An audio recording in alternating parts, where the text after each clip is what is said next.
Tonight's article is entitled, How Thoughts Project, by H. Spencer Lewis. In these days, when so much is being written about the transmission of thought and its effect upon persons and conditions, it would seem that thought projection would generally be accepted as a fact, and that arguments would not be necessary to prove the metaphysical laws involved.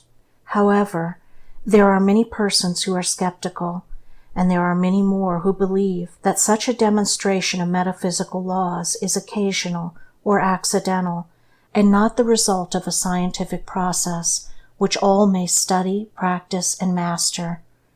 Not many years ago, I recall, a large group of men and women met each month in New York City for the purpose of investigating and testing this and other metaphysical ideas. The phenomenon of thought projection was then defined as the sending forth of a thought held in the mind of a person or a group of persons.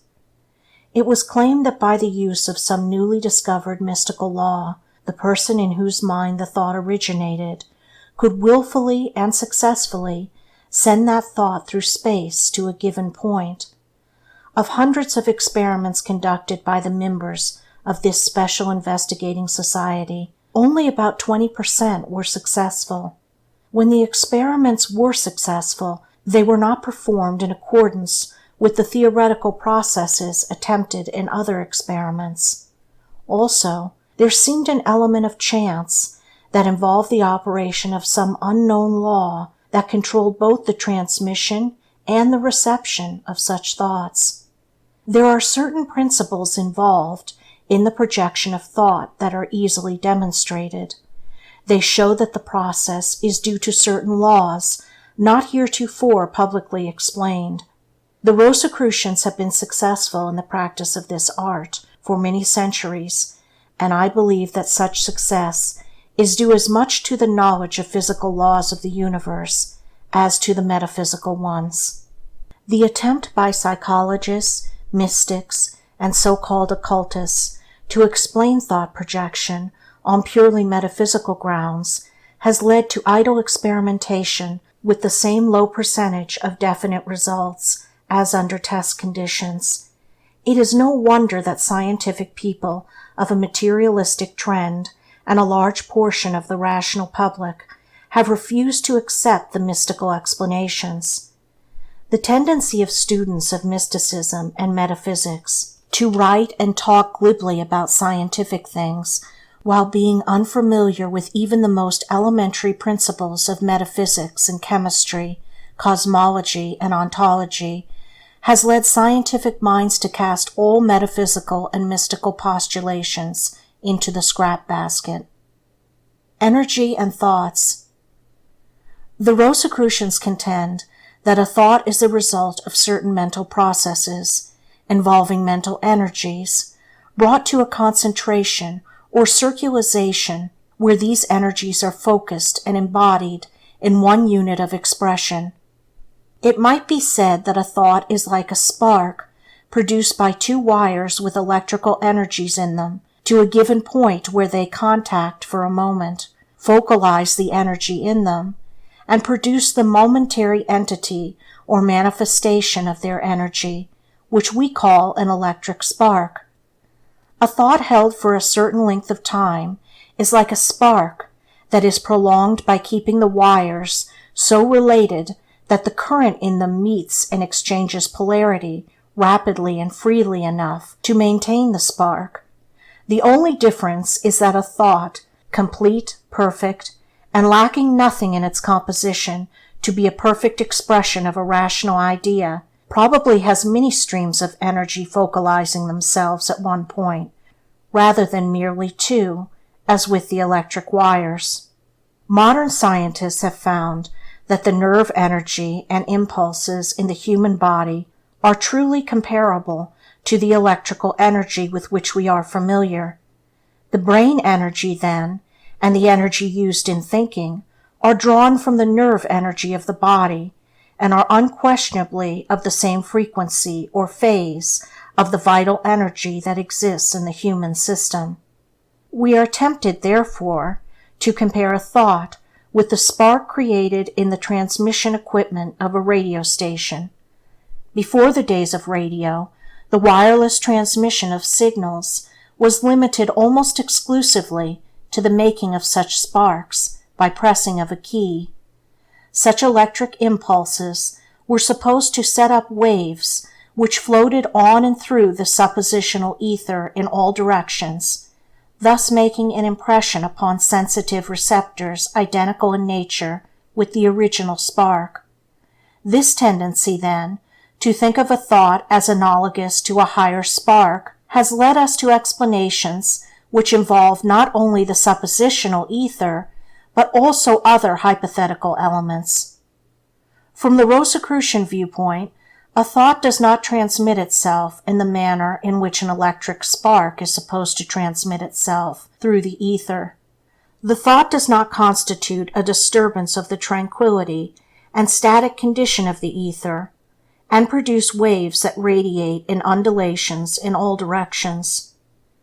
The old analogy for this idea was that a stone dropped into a body of smooth water would produce waves that would radiate in all directions and cause an impulsive movement of some object floating on the surface of the water at a distant point. Such analogy necessitated the substitution of an imaginary ether for the body of water, for if a thought traveled in waves, like the waves on the surface of the water, there had to be something invented to take the place of the water. Cosmic mind consistent.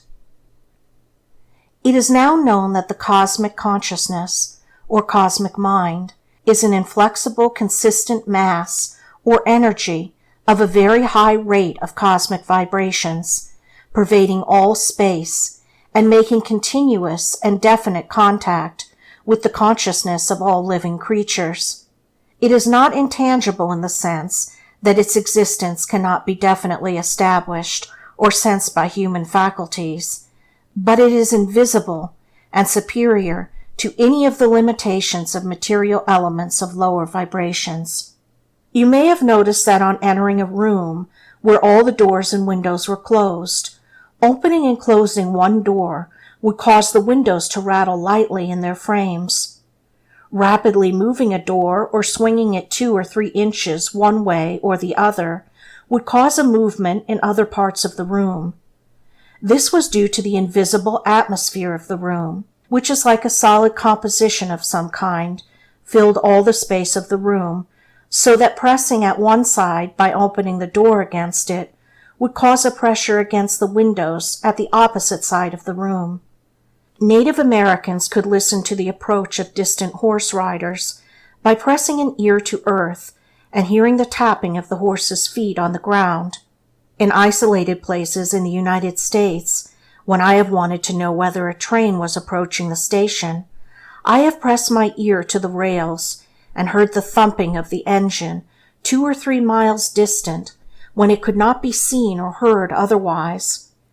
In these cases, sound or contact impressions have been submitted through solid bodies, not in the form of waves floating on the surface, but in the nature of pressure upon the solid matter, which transmits itself automatically from one end to the other without loss of its identity. Likewise, every living consciousness on earth is in contact in some manner or to some degree with the cosmic mind, for the cosmic consciousness is simply the sum total of the consciousness of every living creature. We might compare this universal consciousness to a large checkerboard with its squares.